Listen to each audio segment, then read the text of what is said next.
Dios le bendiga, amados hermanos. Cuando cantábamos, decíamos, tu voz es poderosa. Y esa voz nosotros la escuchamos cuando vamos a su palabra, cuando leemos, estudiamos su palabra y cuando su palabra es proclamada. Así que, si oyereis hoy su voz, como dice el libro de los Hebreos, que no endurezcamos nuestros corazones, sino que nos rindamos ante su voz que vamos a estar escuchando en esta mañana. Amén. Vamos a 1 Corintios capítulo 15, versículo 1 hasta el versículo 5. Hoy concluimos nuestra serie en el tema Teología Reformada y Dios mediante la próxima semana iniciamos la serie sobre el Evangelio. Y bueno, vamos a leer precisamente un texto que habla del Evangelio y que nos va a servir de fundamento para la exposición del tema de esta mañana. Dice 1 Corintios 15, versículo 1 al 5, además os declaro, hermanos, el Evangelio que os he predicado, el cual también recibisteis, en el cual también perseveráis, por el cual asimismo, si retenéis la palabra que os he predicado, sois salvos si no creísteis en vano. Porque primeramente os he enseñado lo que asimismo recibí, que Cristo murió por nuestros pecados conforme a las Escrituras, y que fue sepultado y que resucitó al tercer día conforme a las Escrituras, y que apareció a Cefas y después a los 12. Padre, solamente para, junto con mi hermano Efraín, dirigirme hacia ti y rogarte que tú nos uses, Señor, en tu misericordia, y que tu voz poderosa, Señor, pueda hablar a nuestros corazones e imprimir tu verdad en nuestro ser. Ayúdanos, Señor, a creer y vivir tu palabra. En el nombre de Jesús. Amén.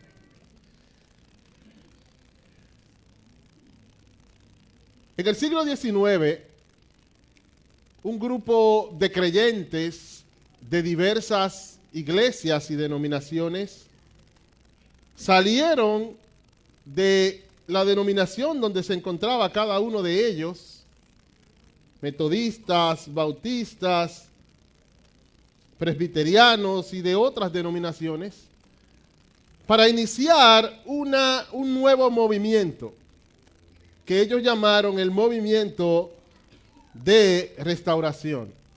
La idea de ellos, según ellos entendían, era regresar a la pureza de la iglesia del Nuevo Testamento y dejar de lado todas las tradiciones de las denominaciones para ellos volver a ser la iglesia original. Afirmaban que ellos no tenían ningún credo ni ninguna confesión de fe, sino que lo de ellos era la Biblia. No tenían ningún modelo a seguir que no fuera Cristo y procuraban quitar cualquier etiqueta denominacional. Decían que los credos y las confesiones eran innecesarias y eran divisivas. Y aunque su intención aparentaba ser buena y bíblica, los resultados de esa decisión revelaron el error que ellos tenían. Primero, por negarse a usar lenguaje no bíblico para definir doctrinas, ellos decían, no tenemos que usar lenguaje que no está en la Biblia, y que Trinidad y esas cosas, eso no está en la Biblia.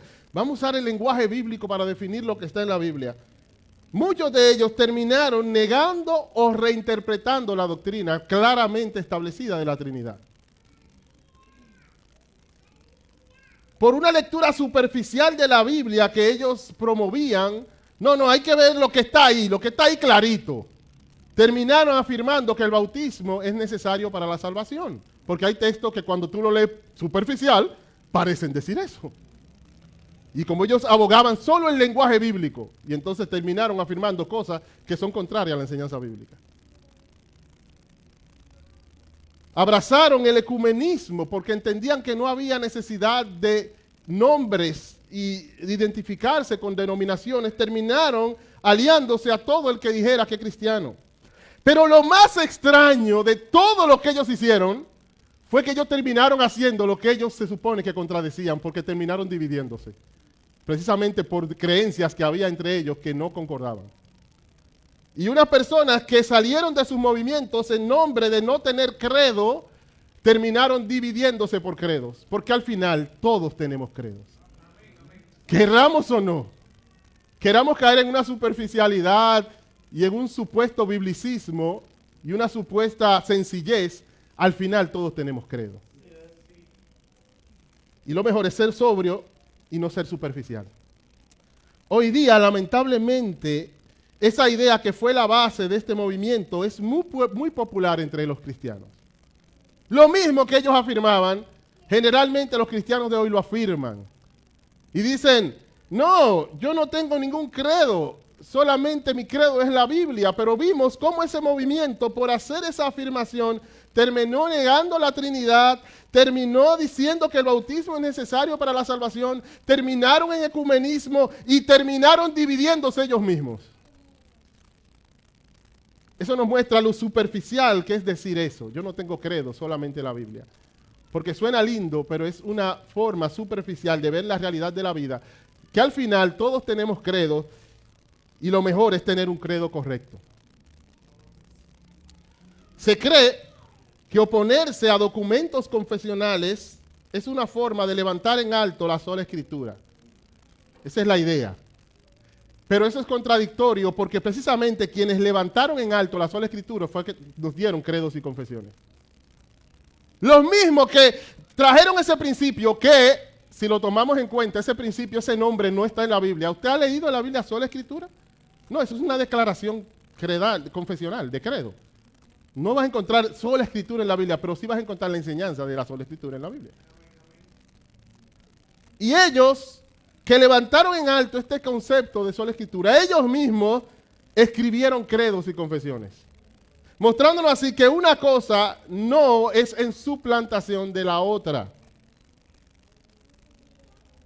Precisamente, a diferencia del movimiento que narrábamos, del movimiento de restauración, que terminó prácticamente en apostasía, supuestamente en nombre de no tener credos ni identidades denominacionales, a diferencia de ellos, la Reforma Protestante, que sí fue realmente un movimiento de restauración y de regreso a la Iglesia del Nuevo Testamento, lo que se suponían ellos que querían hacer, ellos sí creían en la confesionalidad o en tener credos bien definidos, mientras nos enseñaban a nosotros a tener la sola Escritura.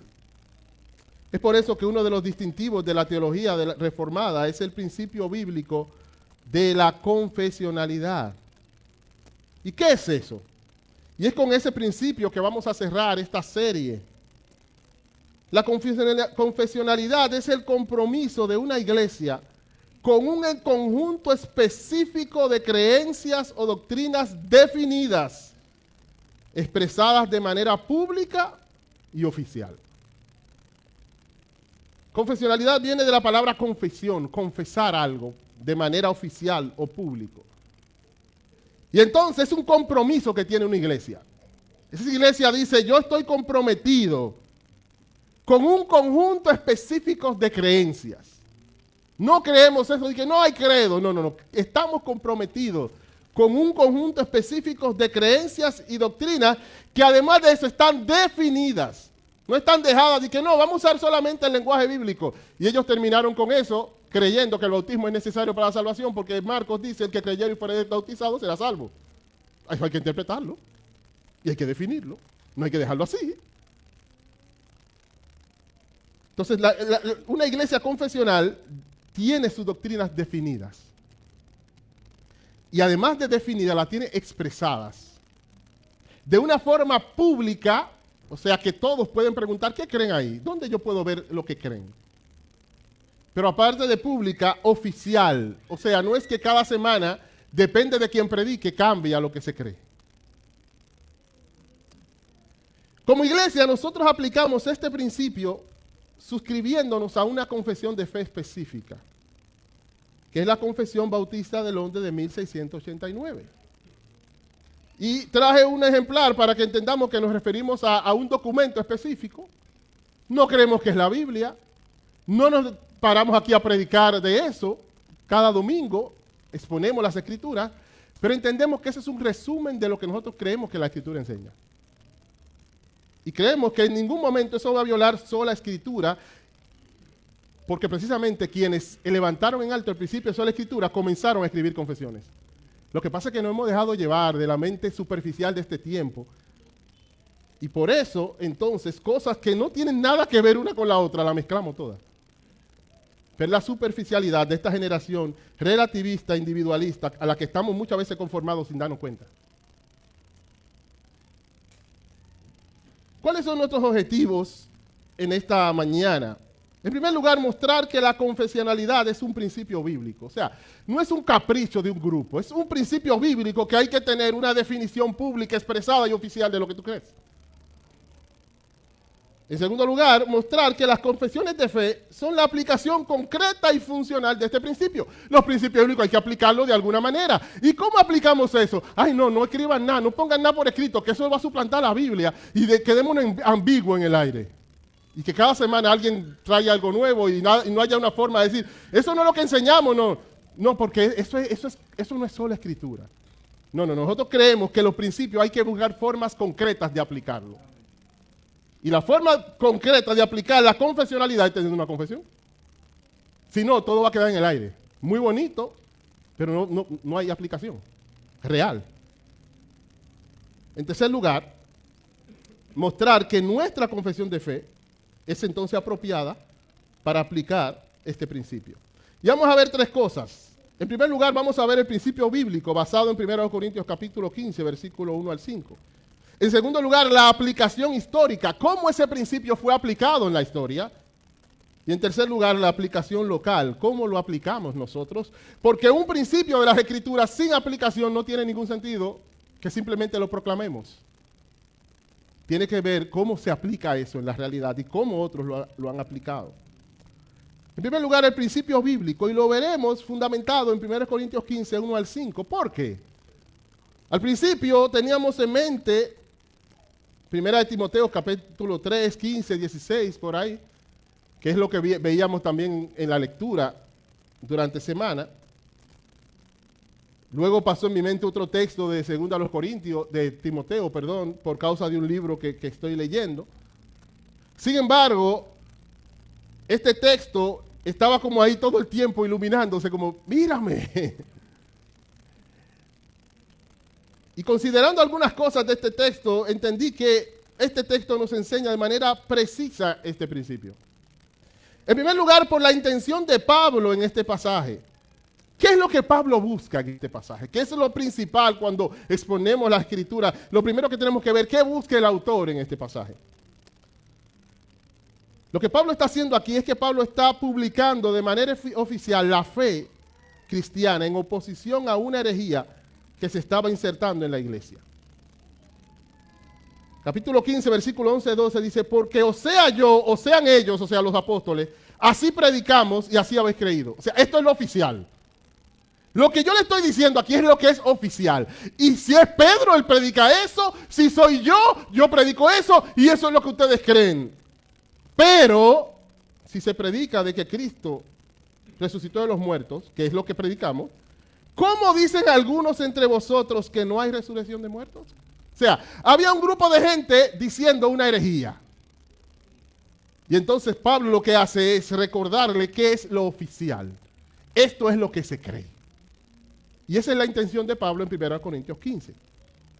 Pero no solamente por su intención, sino por su lenguaje. El lenguaje que Pablo usa en este pasaje es un lenguaje de credo y confesión. En el contexto en que él lo dijo, sabemos que la Biblia hay que leerla en su contexto histórico y cultural.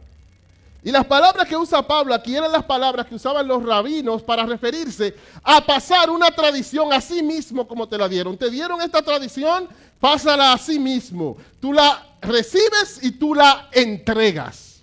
La traducción que nos ha llegado dice enseñar y pensamos que está hablando de enseñar en el sentido de una explicación como la que yo estoy haciendo ahora.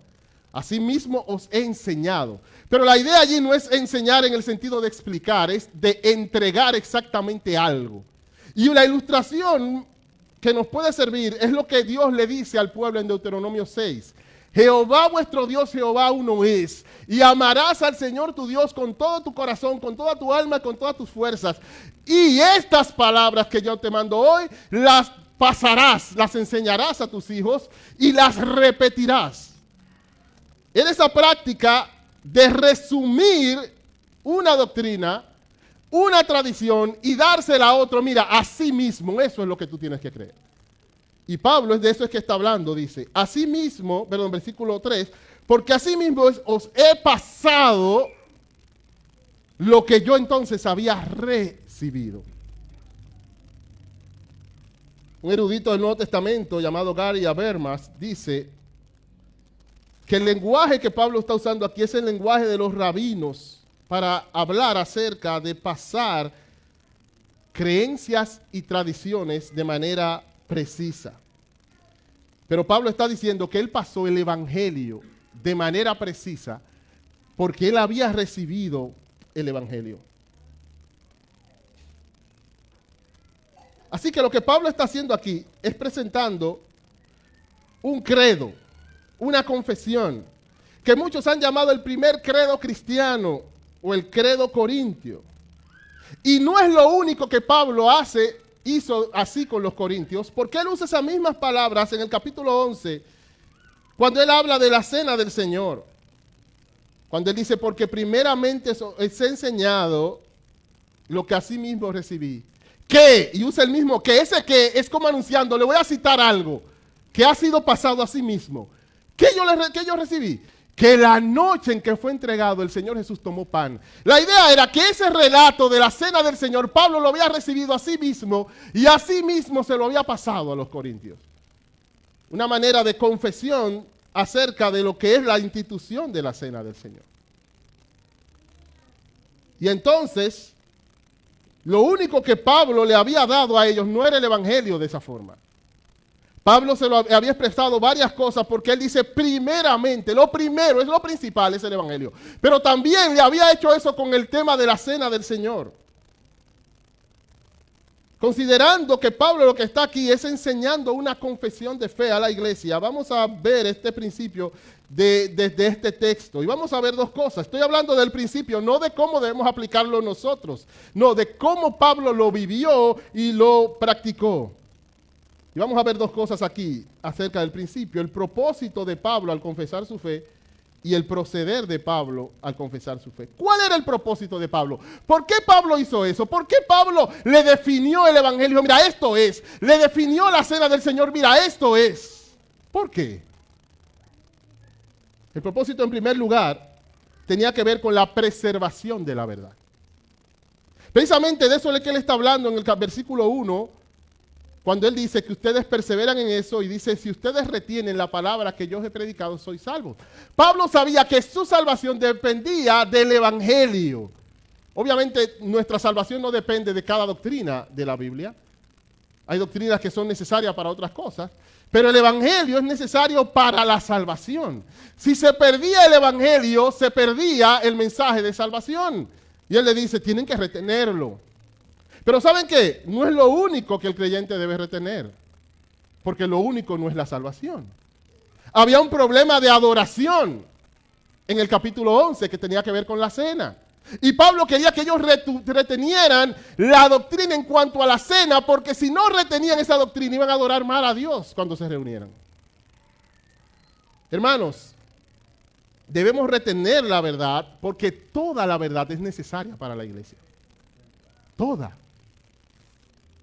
Por eso Pablo dice a Timoteo, capítulo 14 al 16 de 2 de Timoteo 4, 3. Pero persiste tú en lo que has aprendido y te persuadiste sabiendo de quién lo has aprendido y que desde la niñez has sabido las sagradas escrituras, las cuales te pueden hacer sabios para la salvación, sí. Pero también dice, toda la escritura es inspirada por Dios y es útil para enseñar, para redarguir, para corregir y para instruir en justicia, a fin de que el hombre de Dios sea perfecto e enteramente preparado para toda buena obra. ¿Qué parte de la escritura? Toda la escritura. ¿Qué tema de la escritura? Todos los temas de la escritura. Todos son necesarios para la vida. todos deben ser retenidos. En 1 Timoteo capítulo 1, versículos 13 y 14, que es lo que veíamos ahorita, dice, retén la forma de las sanas palabras que de mí oíste, en la fe y amor que es en Cristo Jesús. Guarda en buen depósito por el Espíritu Santo que muere en vosotros.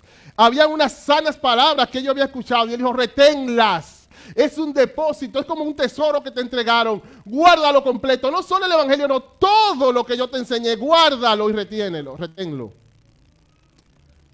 Pastor Brian Croft, hablando de las prioridades en el ministerio pastoral, dice algo muy importante. Las doctrinas y creencias de la iglesia arraigadas a las Escrituras son la sangre que da vida a la iglesia. Si no guardamos la verdad, el tesoro de la palabra de Dios, nada más importará. Hermano, cuídese, hermano, cuidémonos. De porque hay otras cosas en la vida cristiana que son importantes. Llegar a decir, es que nada más la doctrina, hermano, nunca, escuchemos esto, nunca se va a enfatizar demasiado la sana doctrina. No hay forma de hacer eso. No se puede. ¿Sabe por qué? Porque esa es la vida de la iglesia. Lo que se puede reconocer es que me falta esto, me falta crecer en aquello, pero que se enfatiza demasiado la sana doctrina. ¿Dónde se hace eso? ¿Cómo? Para yo ver, porque hay un lugar donde se hace eso, también esa gente. No, eso nunca va a ser demasiado. Búscame un lugar así para yo encontrarlo, porque yo gloria al Señor por ese lugar. Nunca, eso no existe. Porque nunca va a ser demasiado. Porque esa es la vida de la iglesia. Si no se preserva la verdad, nada de lo que hagamos, por más lindo que se vea, por más sentimental, por más amoroso, nada de eso importa. Porque lo único que importa es el fruto. Y el fruto viene de la verdad. No la apariencia, el fruto es lo que importa. Lo que pasa es que aún sin saber, vivimos mucho de las apariencias. Aún pensando que no. Porque todo lo que se ve al final es apariencia, por más santo que se vea. La pregunta es, ¿de dónde viene eso? ¿De dónde viene? ¿De dónde procede? ¿De dónde nació? ¿De dónde creció? Ahí, y si no es de la verdad, hay problema. Y la única forma, si es verdadero, la única forma de preservarlo, entonces es preservando la verdad que lo hizo nacer. Porque si no, se va a morir un día. El otro propósito de Pablo era la unidad de la iglesia. Pablo está aquí preocupado por la unidad de la iglesia, porque había división entre ellos. Pero el asunto de Pablo no es la división simplemente, tiene que ver también con división en cuanto a la verdad. Capítulo 1, versículo 10, os ruego pues, hermanos, por el nombre de nuestro Señor Jesucristo, que habléis todos una misma cosa y que no haya entre vosotros divisiones, sino que estéis perfectamente unidos en una misma mente y en un mismo parecer. Para Pablo no era un sentimentalista, no era unidad por amor a la unidad y punto. Para que nosotros leemos la Biblia con nuestra mentalidad del siglo XXI y le atribuimos a Pablo lo que Pablo no estaba pensando. En la mentalidad de Pablo no estaba una unidad por la unidad y ya, por la canchanchanería y punto. No, él lo que estaba pensando es que deben tener un mismo parecer, una misma mente. ¿Por qué? ¿De qué él comienza hablando? Del mensaje que él predicó, porque había muchos mensajes y estaban mezclando todo. Y cuando ellos decían, yo soy de Cefa, yo soy de Apolo, el asunto no era eso, el asunto es que estaban poniendo como si ellos tuvieran mensajes diferentes. Cuando dice en el capítulo 15, sea yo o sean ellos, predicamos el mismo evangelio. El asunto no era simplemente decir, no, está mal, que yo soy de... No, el punto era que todos esos hombres predicaban el mismo evangelio. Y ellos querían armar todo un lío como que habían diferentes mensajes, porque los griegos tenían esta cuestión de decir, ser reconocidos por lo que dicen. Y entonces ellos querían atribuirle a Pedro, este es el mensaje de Pedro, este es el mensaje de Apolo, este es el mensaje, yo estoy con él, y yo estoy con aquel. Y entonces Pablo, no, hay un solo mensaje, sea yo, sean ellos. Y entonces, ¿qué hace él? Lo define. Ahora, ¿tú crees que a Pablo le iba a importar que viniera uno y dijera, no, pues yo no creo ese mensaje? Y Pablo, por amor a la unidad, pues quédate, no importa, yo soy de aquí. No, si ese mensaje es este mensaje. El asunto de Pablo no era la unidad por amor a la unidad. Era la unidad cristiana, de acuerdo a la verdad. Y entonces, Pablo establece cuál es el mensaje por eso. Y amados hermanos, una ocasión una persona de otro país me hablaba de cómo, y él me lo decía con tanto con tanto énfasis y tanto gozo de cómo en su iglesia había uno de los pastores que predicaba la seguridad de salvación un domingo y había otro que todos sabemos que predicaba que la salvación se pierde. Y estamos allí unidos y eso no nos divide. Mal ahí. Mal. ¿Eso es un desorden? ¿Eso es un desorden?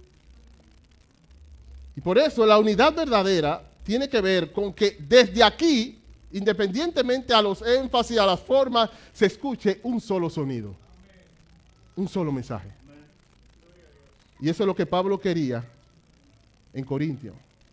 Pablo también estaba preocupado por la identificación de la herejía. Él quería que se viera claramente dónde hay herejía. Ustedes saben que el texto conocido que citamos mucho, las malas conversaciones corrompen la buena costumbre, no está hablando de conversaciones, de chisme y ese tipo de cosas, aunque se pueda aplicar. Pablo es aquí en 1 Corintios 15 y está hablando de las conversaciones de los herejes. Las malas conversaciones, o sea, está hablando con herejes, corrompen la buena costumbre.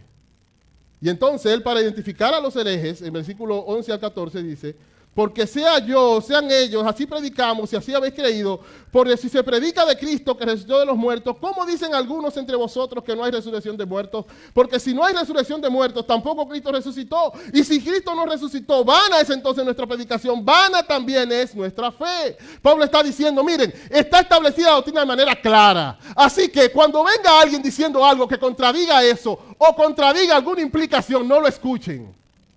Porque las malas conversaciones corrompen las buenas costumbres. Pero para eso había que tener definido la verdad. Porque fíjense que ellos no estaban diciendo que Cristo no resucitó. Ellos estaban diciendo que los muertos no resucitan. Eso es general, los muertos no resucitan. Pero si está claro y definido que Cristo resucitó, entonces tú no puedes venir a decirme que los muertos no resucitan, porque Cristo resucitó. Pero ¿sabe qué otra cosa quería Pablo? Pablo estaba buscando la fiel transmisión de la herencia cristiana. Por eso ese énfasis en recibir y entregar. Él entendía que él tenía un tesoro tan grande. Hermano, eso que nosotros cantábamos ahorita, ha vencido la muerte y la maldad, tú eres el Señor, ese es nuestro tesoro. Pero tú sabías que ese tesoro no llegó a nosotros porque había mucha gente emocionales y que cantaban lindo. ¿Sabe por qué llegó a nosotros ese tesoro y ahora lo cantamos lindo? Porque hubieron gente que sacrificaron por definir esas cosas y mantenerlas. Y ahora nosotros fácilmente lo cantamos y lo criticamos a ellos y cantamos en victoria. Mire, gracias a gente que confesaba su fe, ahora lo cantamos nosotros. Dejemos nuestra charlatanería, que eso es lo que es eso. Despreciar lo que hombres de Dios hicieron para que ahora nosotros cantemos con toda libertad, en victoria reinará. Y claro que Dios es soberano. Y claro que Él puede hacerlo, pero Él eligió hacerlo a través de esas cosas. Amén. Y así es que Él ha preservado su verdad. Amén.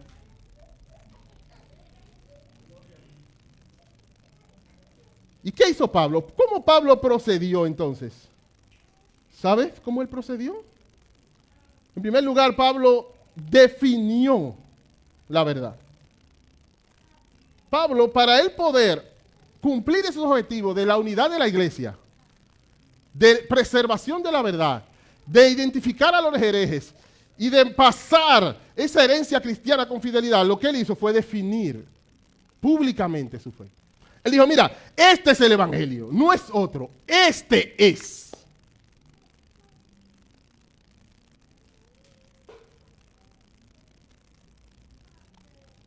¿Y cómo él lo definió? Pablo hizo lo siguiente, tomó medidas.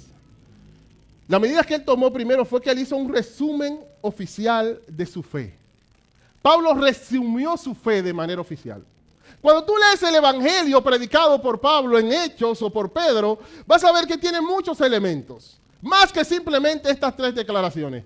Pero él toma y hace un resumen. Mira, de manera resumida, todo lo que ellos predicaban siempre tenía el elemento de que Cristo murió por los pecados, de que Cristo fue sepultado, que Cristo resucitó. En un momento enfatizaban más la resurrección, en otro momento más la muerte, pero siempre decían que eso era lo que era el evangelio. Y entonces, ¿qué hace Pablo? Lo resume. El resumen es algo que la Biblia le da mucho valor para la preservación y proclamación de la verdad.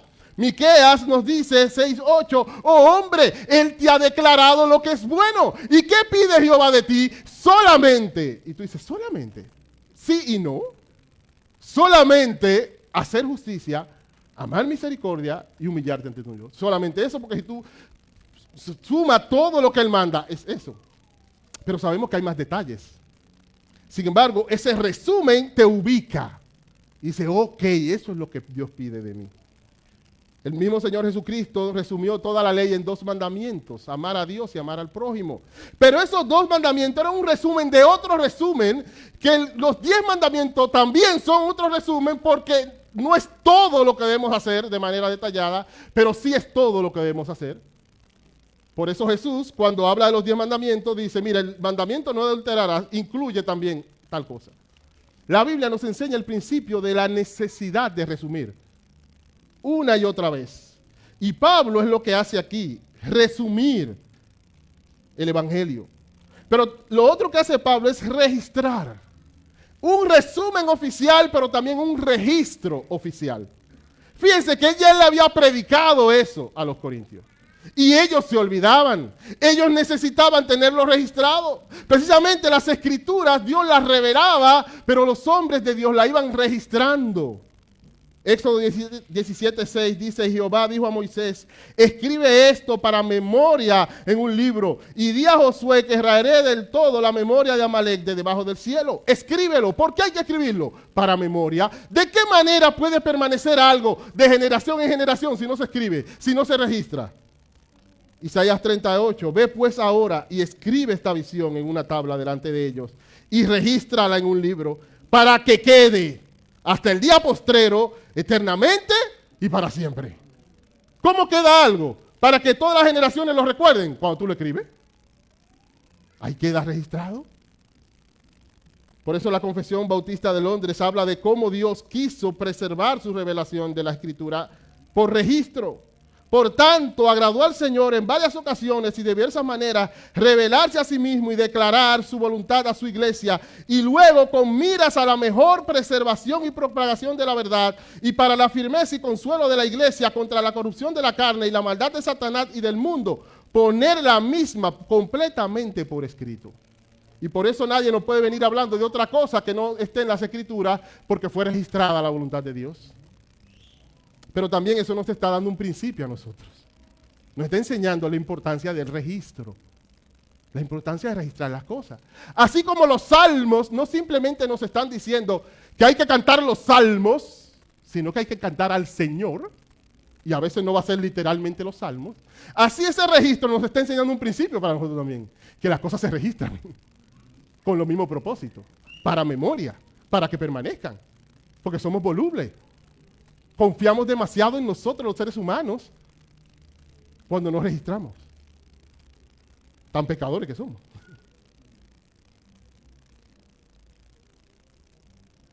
Y esto nos lleva entonces, en segundo lugar, a la aplicación histórica. ¿Cómo aplicaron este principio en la historia?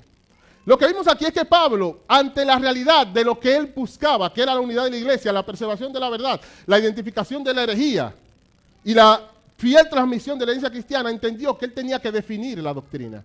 Y él la definió resumiéndola y registrándola. Ahora, ¿cómo aplicaron este principio en la historia de la iglesia? El asunto es que ellos tenían las mismas preocupaciones del apóstol Pablo. Cuando tú ves la historia de la iglesia, ves que estos hombres estaban preocupados por la verdad fuera preservada. Estaban preocupados porque la iglesia estuviera unida. Estaban preocupados por identificar a los herejes. Y estaban preocupados también por transmitir a nuevas generaciones la herencia cristiana con fidelidad. Pero ellos tenían un problema. Ese era su propósito, pero ellos tenían un problema. ¿Cuál era el problema que ellos tenían? Que los herejes usaban la escritura y el lenguaje de las escrituras con nuevos significados. Ese es el problema que ellos se enfrentaron. Venían los herejes. Bueno, vamos a pasar la escritura. ¿Qué tenemos que hacer? Bueno, copiar la Biblia y pasarla a las nuevas generaciones. ¿Tienen la Biblia? Sí, pero hay un problema ahora. Los herejes citan la Biblia y hablan en el mismo lenguaje de la Biblia y usan la Biblia y apoyan su herejía con la Biblia. ¿Cómo ahora nosotros preservamos la verdad y la pasamos a las nuevas generaciones si los herejes hacen eso mismo? Decía Tertuliano en el siglo II, los herejes presentan las escrituras y con esta insolencia suya influyen inmediatamente en algunos. En el propio enfrentamiento, o sea, en los debates, cansan a los fuertes Claro, porque tú le das un versículo y ellos te dan otro. Entonces dice que en los debates ellos cansaban a los fuertes. Los que estaban claros se cansaban, pero es que ese hombre me sale con versículos, con los mismos versículos. ¿Y qué otra cosa?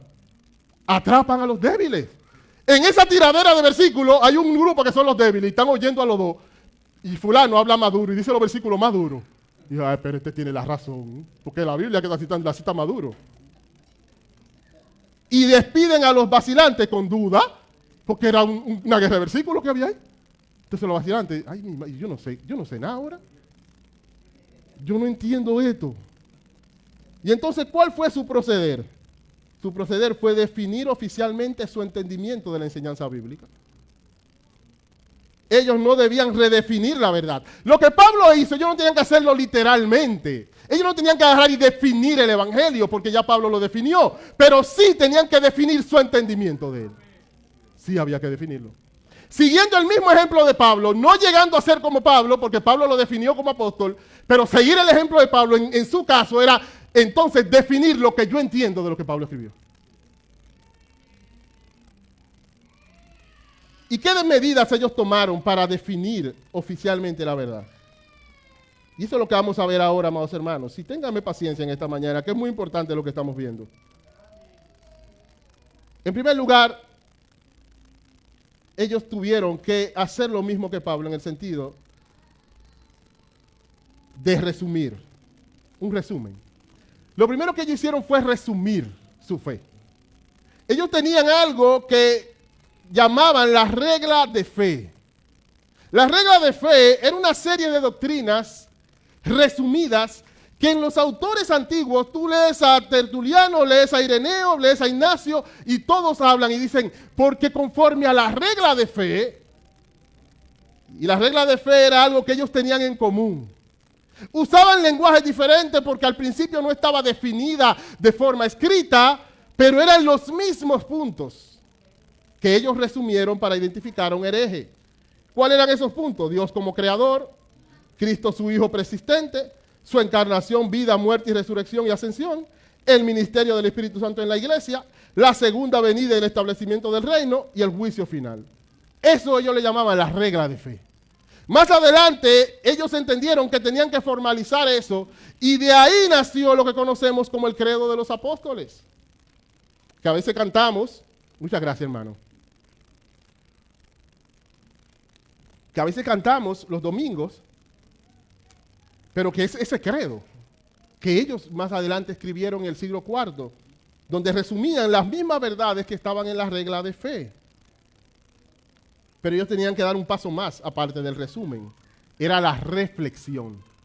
Y yo creo que esta es la parte, esta y la que sigue, con la que se choca actualmente. Sí, hay que resumir. Sí, pero hay que reflexionar en el significado de ese resumen.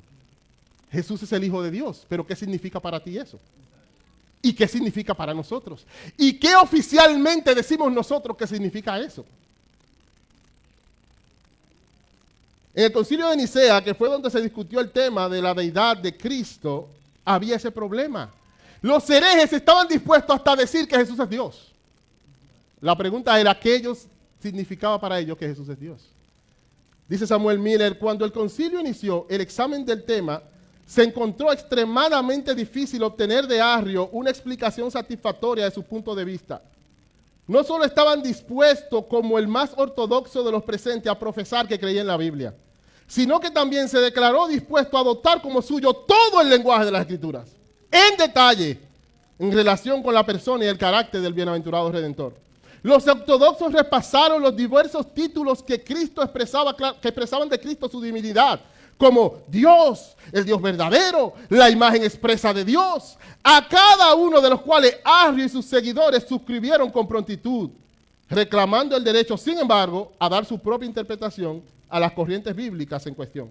Ahora, pónganse a pensar que ahí estaban los inconstantes, estaban los que no entendían mucho, y ven que Arrio está diciendo, sí, yo estoy de acuerdo, estoy de acuerdo, estoy de acuerdo, estoy de acuerdo, estoy de acuerdo.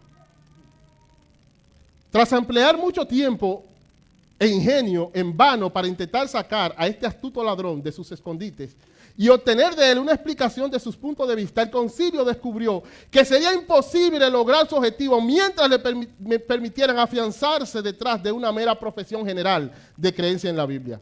Por lo tanto, hicieron lo que el sentido común y asimismo la palabra de Dios habían enseñado a la iglesia a hacer en todos los tiempos anteriores.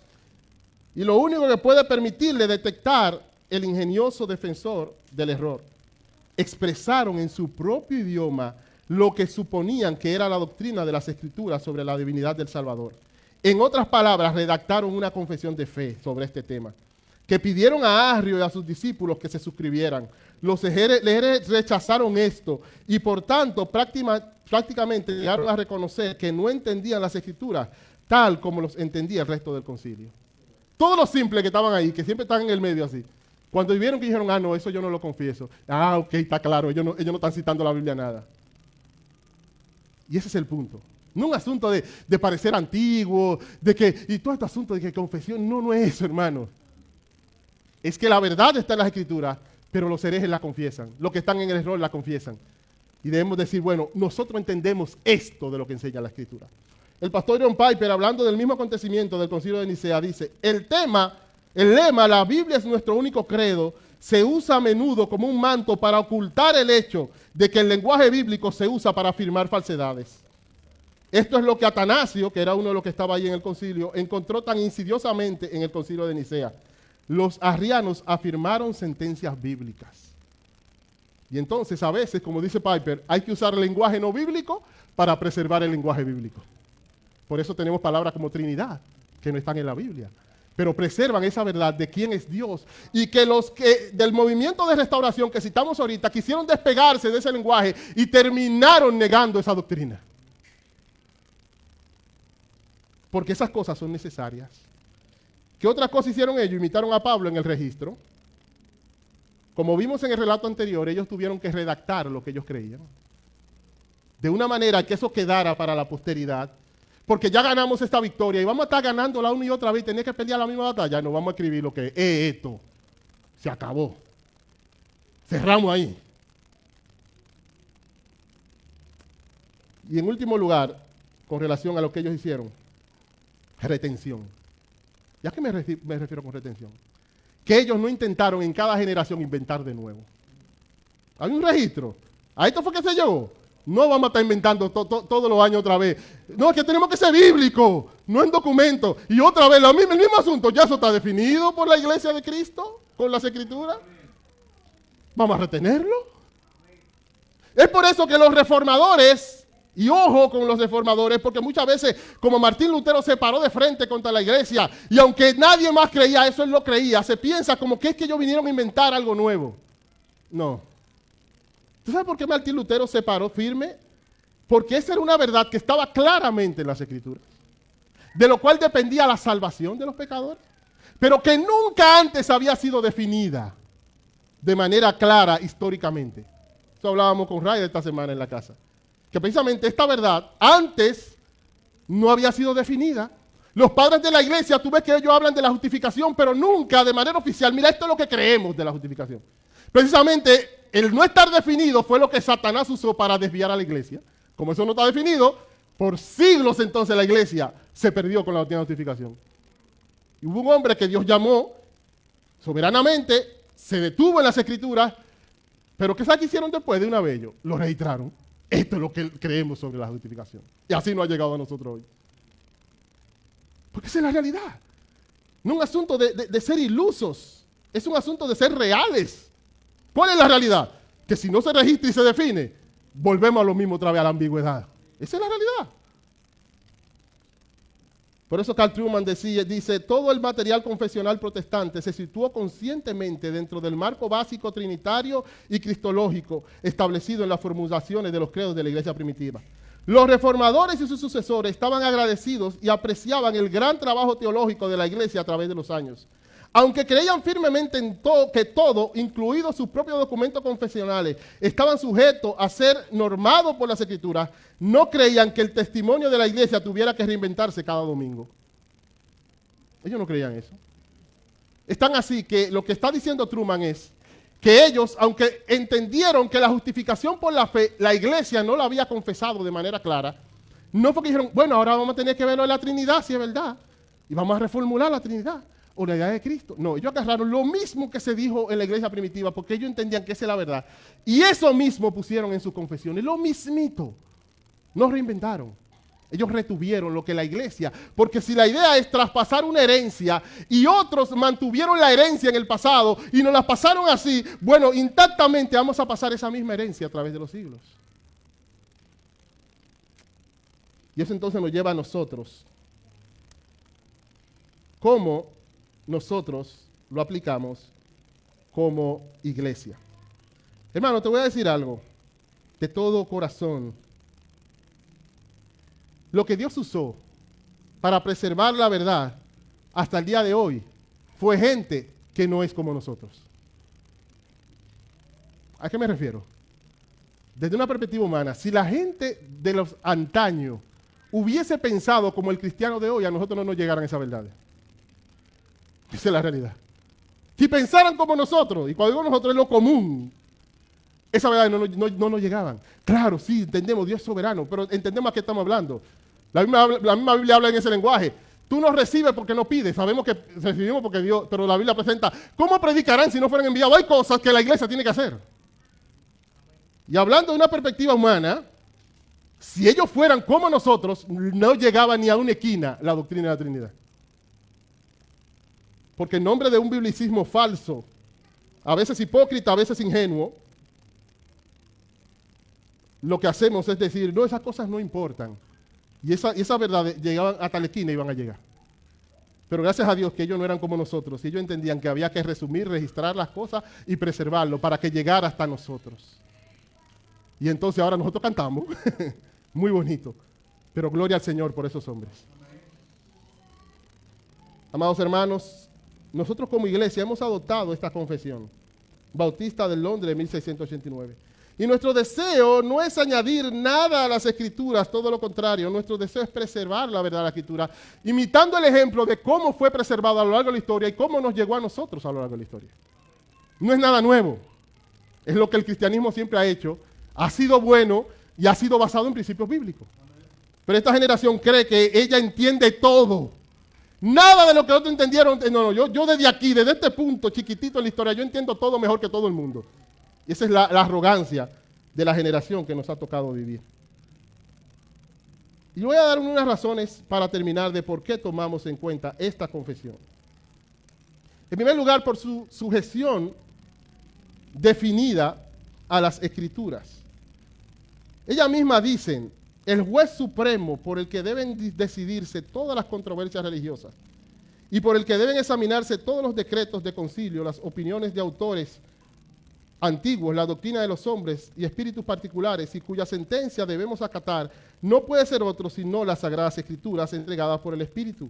A dichas escrituras así entregadas se reduce nuestra fe en definitiva. Ellas desde que empiezan te están diciendo, yo no soy una autoridad, yo soy un resumen de lo que hombres entendieron que enseñaba la Escritura. Pero lo que debe juzgar aún mi contenido es la Escritura. Y amado hermano, cada vez que yo me he acercado estudiando un tema a esta confesión, lo que me da más deseo no es de leer más la confesión, me da deseo de leer más la Biblia. Ese es el punto.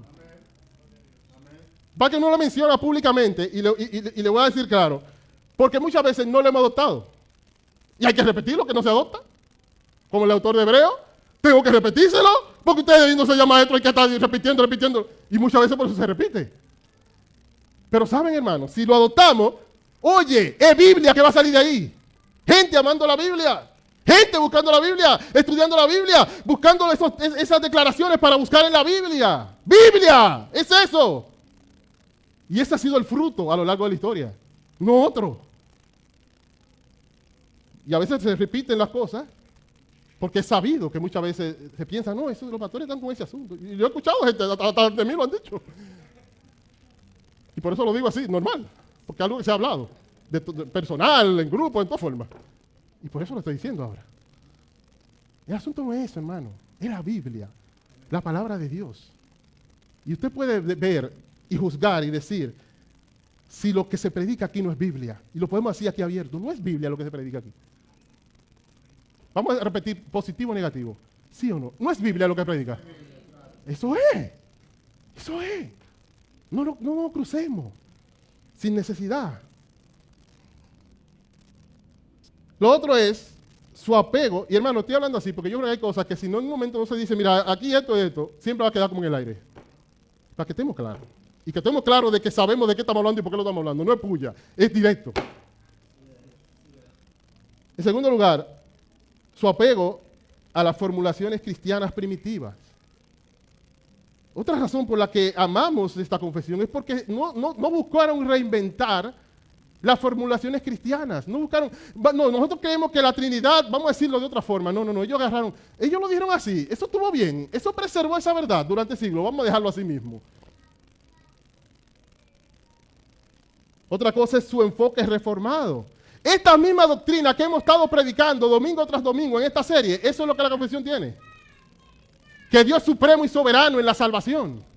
Y ese Dios trino que participa el Padre, el Hijo y el Espíritu Santo en la salvación de sus escogidos. Que Cristo es el centro en todas las escrituras, es el mediador escogido por Dios.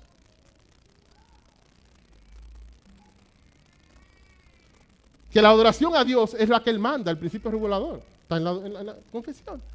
Que la ley de Dios, la ley moral de Dios no ha sido abolida, es lo que rige al hombre.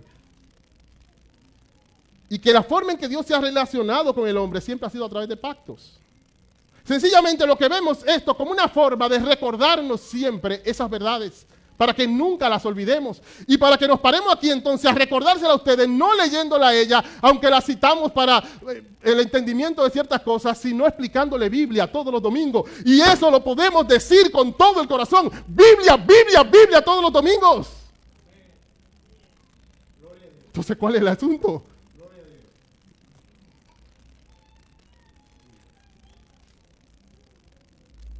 ¿Por qué más?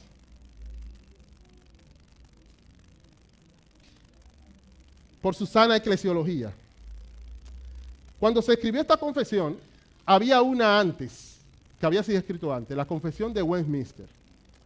Y estos hombres que hicieron esta confesión, ellos no quisieron hacer algo nuevo. Ellos agarraron la confesión de Westminster entera y la transcribieron casi entera, pero con una salvedad. Y era el tema de la eclesiología. Porque los que hicieron la confesión de Westminster, aunque eran reformados, tenían ciertas creencias que ellos no tenían, como por ejemplo el bautismo de los niños. Los que hicieron la confesión de Westminster creían que un niño, aunque no era creyente, por ser hijo de un creyente, podía bautizarse. Ellos no creían que eso le salvaba, pero creían que tenía ese derecho por el pacto y una serie de cosas. ¿Qué otra cosa? Los que hicieron la confesión de Westminster no creían en la independencia de las iglesias locales. Las iglesias locales estaban bajo lo que llamaban unos sínodos. Y tenían que rendir cuenta a ese tipo de cosas y ser gobernadas en cierta medida por esos sínodos. Pero otra cosa más. Los que hicieron la confesión de Westminster no creían en el poder que tiene cada miembro de la iglesia, como nosotros creemos en el congregacionalismo, de votar y tomar decisiones en cuanto al orden y la disciplina en la iglesia. Y por todas esas razones, los que hicieron esta confesión dijeron, bueno, estamos de acuerdo con ello en todo. Pero los asuntos eclesiásticos que tienen que ver con quién es recibido como miembro, quién recibe el bautismo, cuál es la autoridad que tiene la iglesia para votar y cuál es la independencia que tiene la iglesia, nosotros la creemos de otra forma. Y esa forma en que ellos la creían la vemos reflejada en la confesión. Por eso le llamaban los bautistas a ellos, porque aunque creían lo mismo que los demás reformados, en esos temas ellos se diferenciaron. Y precisamente, hermano, miren, si ustedes supieran lo mucho que nosotros hemos crecido en el entendimiento de la autoridad que tiene cada miembro de esta iglesia, gracias al enfoque de esta confesión. Claro, es por la palabra, pero la palabra la interpreta muchísimo, y buenos maestros. Y estar estudiando lo que enseña esta confesión nos ha llevado a decir, oye, es que la iglesia es que tiene la potestad. El poder. Los pastores tienen una autoridad, sí, de enseñar, de gobernar, pero a la que el Señor le ha dado el poder es a la iglesia. Y esto nos ha ayudado a eso. ¿Eso es malo? No, eso es bueno. Amados hermanos, y concluyo diciendo que amamos y afirmamos esta confesión por su carácter histórico y su utilidad probada. No es un invento. Podíamos sentarnos nosotros a ver, pero ya otros se sentaron y lo vieron, y gente de buena doctrina. y organizaron esas doctrinas y nos ha llegado a través de ellos. Y aparte de eso, ha sido útil a lo largo de la historia. Un cuento, un relato corto, real de la historia de la iglesia. Ustedes sabían que en el siglo XIX y principios del siglo XX, en las iglesias de línea bautista comenzaron a meterse muchas ideas que luego llegaron a nosotros. Como que hay un cristiano carnal, un cristiano que no es tan cristiano, que no es parece ni regenerado, pero es salvo, siempre salvo, y no hay ningún cambio. Como que lo que hablamos la semana pasada, que Israel y la iglesia son dos pueblos diferentes, con dos planes diferentes, y que Dios tiene dos planes. Como por ejemplo el decisionismo, pensar que a la gente hay casi que inducirla para que crean, porque no se cree en la obra soberana de Dios de regenerar a las personas, y entonces se usan muchas tácticas de manipulación. Todo eso comenzó a entrar a las iglesias, a las iglesias bautistas, siglo XIX y siglo XX. Y hoy día nosotros tenemos que estar revisando esas cosas. Pero ¿saben que hay iglesias en Estados Unidos que nunca tuvieron que revisar esas cosas? Que no han tenido nunca que regresar a ningún sitio porque nunca se fueron. Que no han tenido que estar reaprendiendo lo que nosotros estamos aprendiendo porque nunca lo dejaron de enseñar. Precisamente las que tenían una confesión de fe como esta o algunas derivadas de ella. Esas iglesias en ningún momento tuvieron que estar revisando que la salvación incluye creer en Cristo como Señor. No, es que siempre enseñaron eso porque siempre lo mantuvieron. Y esa es la utilidad de una confesión. Y entonces al final terminamos descubriendo el agua tibia, cuando el agua tibia hace mucho que se descubrió. ¿Por qué? Porque no se retuvo. Amado hermano, nuestro ánimo y aliento es a que conozcamos la confesión de nuestra iglesia. Sin prejuicio, la conozcamos, leamos. Vamos a poner ahorita una aplicación que hay hasta en, ¿sabes que estamos en estos tiempos? Todo abre con una aplicación y tú la instalas. Hay una aplicación que tiene todos los textos de la confesión ahí. La vas a poner en el grupo, conócela, haz preguntas, acércate a tu pastor, ¿y esto? ¿Y esto aquí? ¿Y aquello? Pregunta, acércate. Y no solamente de eso, amado hermano, mira, de todo corazón, de cualquier cosa, de tu vida también. El deseo de nosotros los pastores es que tú puedas, cualquier duda, cualquier situación, tú puedas acercarte. Hermano, para mí es un gozo cuando un hermano se me acerca a cualquier cosa. ¿Sabe por qué? Es una oportunidad de servicio. Tal vez si mi cara es asunto de fealdad, hay cosas que no se resuelven. Pero acércate. Y no estoy diciendo que lo demás sea lindo también. ¿Por qué? Porque esas son oportunidades de servicio. Oportunidades de hablar. Pero también, amado hermano, quiero terminar con una cita de Francis Schaeffer. Y tiene que ver con que vivamos la doctrina.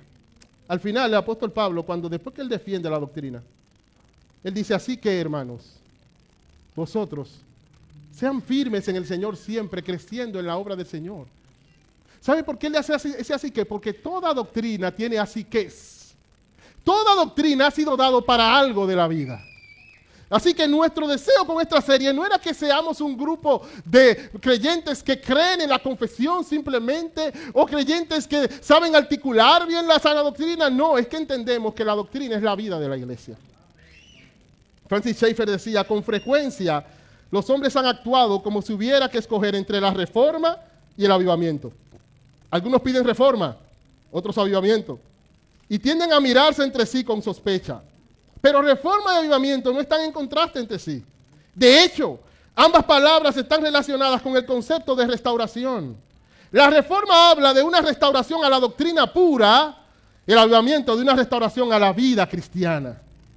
Que seamos aquellos que conozcan la realidad tanto de la reforma como del avivamiento, para que este pobre mundo oscuro pueda tener una exhibición de una porción de la iglesia que ha regresado tanto a la doctrina pura como a la vida llena del Espíritu. Vamos, hermanos, que esta porción que está alrededor de nosotros, aquí en Consuelo, pudiera probar un poco los consuelenses, un poquito, mira, un sorbito así, de lo que es una iglesia arraigada así de raya a la doctrina, así, mira, pegada, pero que da fruto así de vida cristiana. ¡Wow! Que el Señor nos dé eso, hermanos. Eso debe ser el latir de nuestro corazón. Porque la idea aquí es raíces para dar fruto. No queremos tampoco un arbolito de plástico que tú le cuelgas las cosas. Y muchas veces, cuando se enfatiza la práctica, es eso que se está pidiendo. Muchas veces eso. Vamos a colgarle fruto al arbolito para que se vea lindo. ¿Qué me importa que se vea lindo o feo? En realidad, ¿qué queremos? Fruto que sale de un conocimiento de la verdad. Que fruto que sale de Cristo, porque Él es la vid. Pero Cristo no un Cristo ambiguo, el Cristo que expresó su verdad y que entonces nosotros tenemos que tomarla, resumirla, proclamarla y decir esto es, creerlo de todo corazón. Eso entonces produce fruto en nuestra vida, real, a veces lento, a veces rápido, pero real. Porque eso es lo que importa. Al final, hermano, el día del juicio, mira, no vamos a estar delante de ninguno de nosotros. Es delante de Dios que vamos a estar. Y ahí no va a importar si yo pensaba de fulano o yo pensaba de mengano. Es que Dios piensa de nosotros. Y eso es lo que tenemos que pensar. Que el Señor nos conceda, amados hermanos, el poder vivir para Dios, arraigado en su verdad y dando fruto verdadero. Oh Padre, gracias, gracias. Gracias por esta iglesia. Porque sé